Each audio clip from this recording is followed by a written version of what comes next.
안녕하세요. 새로운 한 주도 주님의 은혜와 평강이 여러분의 걸음걸음마다 함께 하시기를 축복합니다. 오늘 본문은 새로운 책인 욥기입니다. 욥기 1장.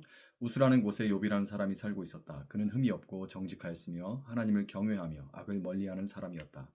그에게는 아들 7과 딸 3이 있고 양이 7,000마리, 낙타가 3,000마리, 겨릿소가 500쌍, 암나귀가 500마리나 있고 종도 아주 많이 있었다. 그는 동방에서 으뜸가는 부자였다. 그의 아들들은 저마다 생일이 되면 돌아가면서 저희 집에서 잔치를 베풀고 새 누이들도 오라고 해서 함께 음식을 먹곤 하였다. 잔치가 끝난 다음 날이면 욥은 을의 아침에 일찍 일어나서 자식들을 생각하면서 그들을 깨끗하게 하려고 자식의 수대로 일일이 번제를 드렸다.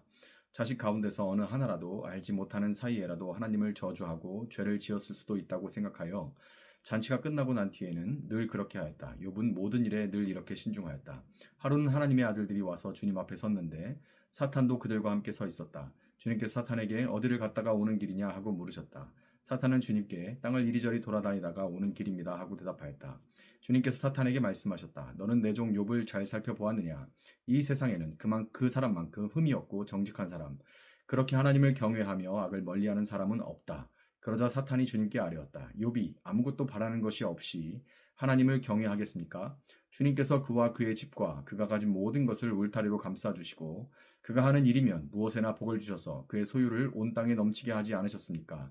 이제라도 주님께서 손을 드셔서 그가 가진 모든 것을 치시면 그는 주님 앞에서 주님을 저주할 것입니다.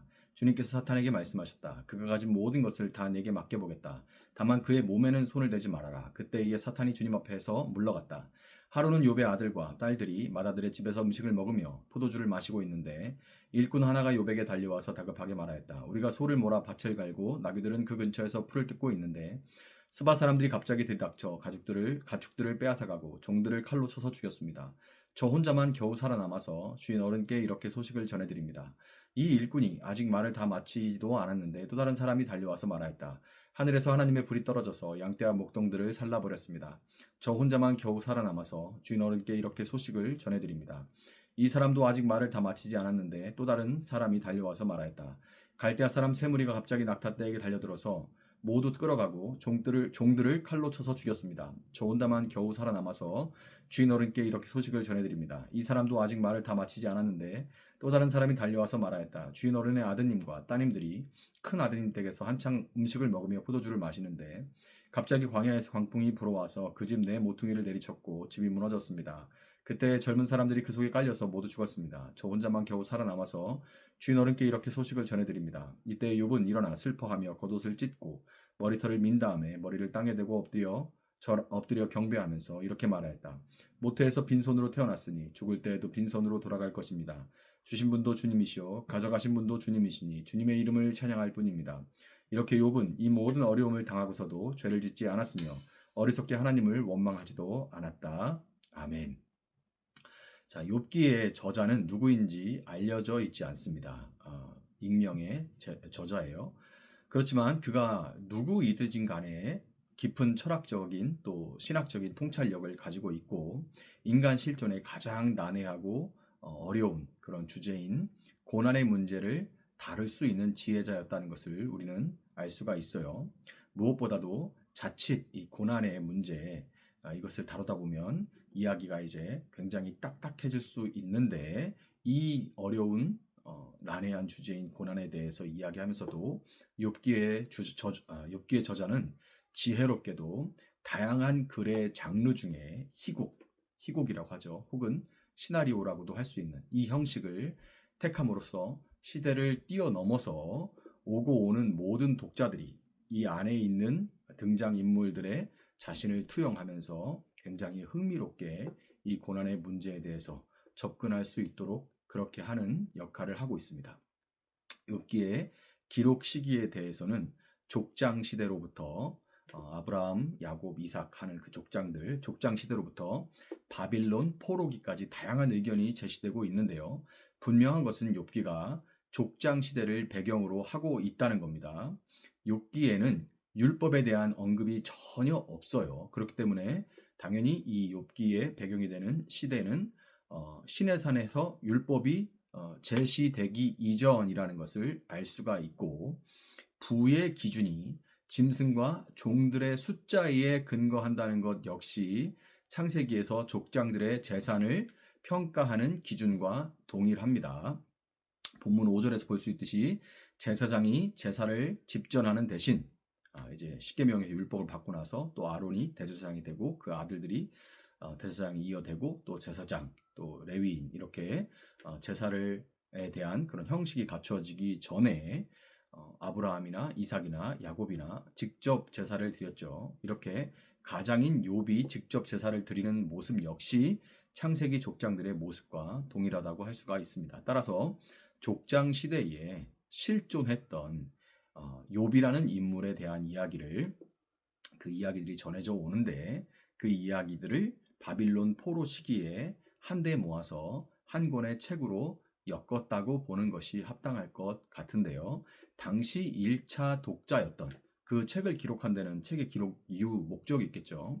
왜 그러냐면 당시 그 책을 처음 읽는 이 욥기를 처음 읽는 독자였던 포로 시기 이스라엘 백성들에게는 지금 자신들이 겪고 있는 이 알 수 없는 고난에 대해서 마치 인자한 할아버지가 지혜롭게 대답을 하는 것과 같은 그런 느낌을 받을 수가 있었을 것입니다.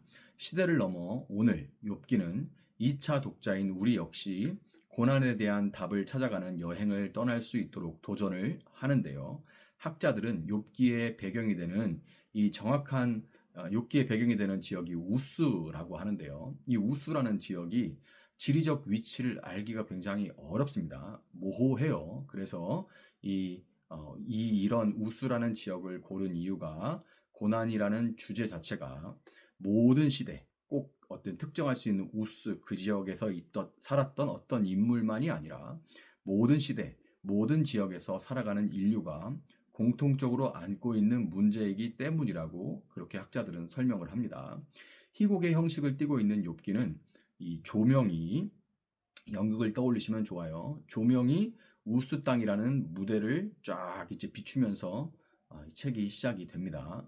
아직 등장 인물들이 무대에 오르기 전에 아직은 캄캄해요. 조금씩 이제 조명을 비춰지면서 이제 거기만 밝아지고 있는데 아직 등장인물들은 뛰어들어오지 않았습니다. 그때 욥이라는 주인공에 대해서 설명하는 옛날 말로 변사라고 하고 요즘은 이제 나레이터라고 하죠. 나레이터의 목소리가 들려오는 것 같습니다. 이게 1절, 2절에서 나레이터가 아직 등장인물들이 등장하기 전에 쭉 욥이라는 인물에 대해서 설명하는 거예요.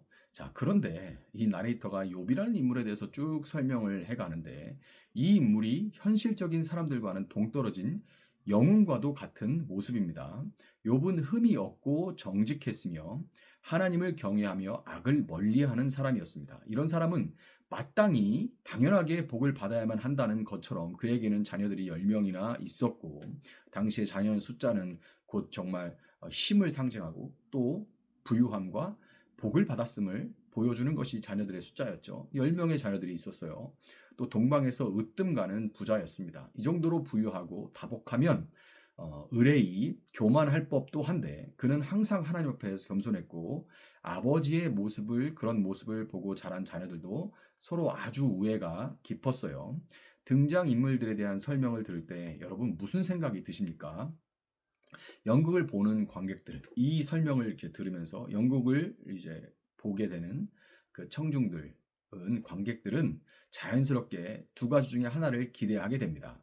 마치 슈퍼맨, 뭐 마블이나 히어로, 액션 이런 영화들을 볼 때처럼 그 영웅의 멋진 활약을 보면서 그럴 수는 없는 자신을 잊어버리고 대리 만족을 하는 것을 기대하거나 어차피 나는 저렇게 안 돼. 근데 저렇게 하는 인물이 저렇게 하는 거 보니까 뭔가 대리 만족이 된다. 나는 날 수 없는데 난다.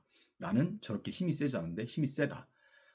나는 뭐 빠르지 않은데 굉장히 빠르다. 이런 영웅들의 모습을 보면서 대리 만족하듯이 욥이라는 슈퍼히어로를 보면서 어차피 나는 저렇게 안 되는데 뭔가 저런 사람도 있네라는 대리 만족이 되는 거죠. 아니면 반대로 그 영웅의 망가지는 것을 기대하게 되는 거예요. 이게 이제 장치입니다.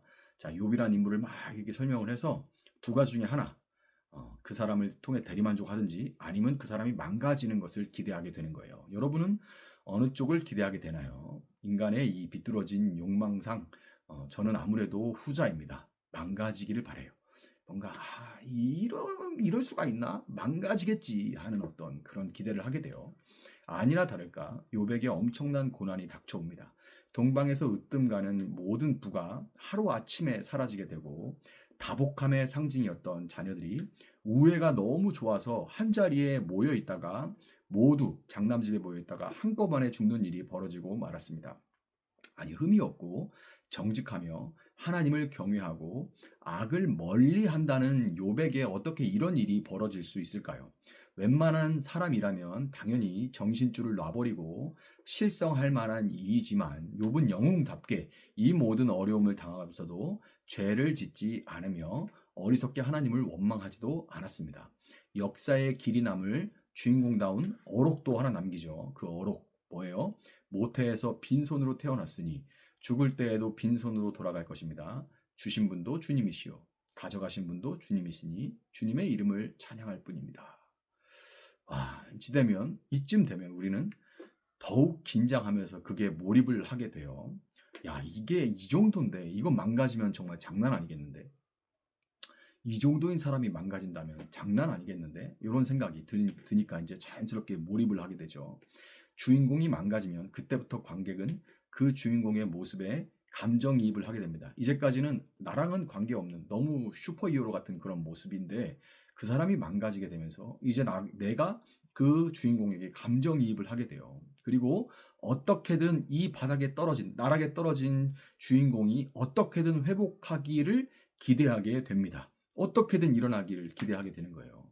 주인공의 모습에서 이제 자신을 보기 시작하는 거죠. 그런데 여러분, 욥의 모습은 관객인 우리만 보고 있는 것이 아니라 하늘의 관객인 하나님과 천군 천사 심지어 사탄도 보고 있습니다. 연극 무대에 쓴 사람은 안 보이죠. 이제 관객석이 안 보여요. 빛이 막 조명이 막 이렇게 비춰지니까 안 보입니다. 그런데 그 빛 너머에는 지금 관객들도 있지만 그 땅의 관객들만이 아니라 하늘의 관객들도 보고 있는 거예요. 욥의 그 행동 하나, 선택 하나하나, 그의 말 한마디 한마디에 하늘의 관객들도 다 몰입해서 반응을 하는 겁니다. 여러분, 우리 인생 역시 마치 이와 같이 한편의 연극과도 같죠. 그리고 연극에는 당연히 고난이라는 극적인 요소, 드라마틱한 요소가 있습니다. 이게 없으면 연극이 너무너무 지루하죠. 다 이제 관객들을 재우게 됩니다. 너무너무 지루해요. 그래서 고난이라는 극적인 요소가 있어요. 우리가 욥에게 감정이입을 하게 되듯이 우리의 삶 역시 누군가에게는 복잡한 신학책 두꺼운 거를 막 들이대는 것보다도 더 그 사람에게는 감정이입하면서 여러분 생각해 보세요. 교회 나온 많은 사람들, 저를 포함해서 많은 사람들이 신학책 두꺼운 거 읽고 교회 나온 사람 거의 없습니다. 누군가의 연극을 보고 와, 저 연극 감정이입하고 몰입하다가 그 자신의 고난에 내 어려움에 대해서 위로와 도전을 받고 교회 나오게 되죠. 이와 같은 땅의 관객들이 보는 연극이 우리의 삶이 되는 거예요. 그리고 무엇보다 중요한 것은 우리의 연극에 하늘의 관객들이 반응하고 평가한다는 겁니다. 지어놓고 관여하지 않는다 이런 거 아닙니다. 하늘의 관객들, 우리가 뭘 하든 하나님은 관심 없다 이런 거 아닙니다. 하늘의 관객들도 지극히 관심이 있고 몰입해요. 그리고 평가를 합니다. 이제 여러분 욥기를 시작하면서 모쪼록 연극 같은 여러분의 인생의 한 막에 하늘이 감정이입하면서 여러분의 회복과 승리를 기원하게 될 수 있기를 예수님의 이름으로 축복합니다. 잠시 기도하겠습니다. 사랑하신 주님 감사합니다. 이제 고난의 미학을 다루는 욥기를 시작합니다. 참 어려운 책이고 난해하지만 그럼에도 불구하고 한 장 한 장 살펴가며 욥이라는 인물에 우리가 감정이입하고 그의 회복을 기대합니다. 마찬가지로 우리의 삶 가운데 삶이라는 연극 무대에서 하나님, 우리는 빛 너머로 보이지 않지만 우리의 삶에 우리 연기에 집중하느라고 알지 못하지만 우리의 삶을 보는 땅의 관중들이 있고 무엇보다도 우리의 말 한마디 한마디, 선택 하나하나, 걸음 하나하나에 집중하는 몰입하는 하늘의 관객들이 있습니다. 주님, 그 모든 하늘의 관객들, 특별히 하나님, 성부, 성자, 성령 하나님께서 우리의 삶 가운데 기뻐하시고 탄식하시고 우리와 함께 아파하면서 주님, 우리가 회복되고 우리가 강성하여지기를 풍성한 삶을 누리기를 응원하는 그 모습을 우리가 떠올리며 오늘 하루에 우리 삶의 한 막을 또 아름답게 장식해 갈 수 있도록 어려움 가운데도 정말 한 걸음 한 걸음 묵묵히 떼나갈 수 있는 이번 한 주 또 새로운 한 날 한 날이 될 수 있도록 주님 함께하여 주시옵소서. 감사하며 주님의 이름으로 기도합니다. 아멘. 오늘 주신 말씀 붙들고 계속해서 기도합니다.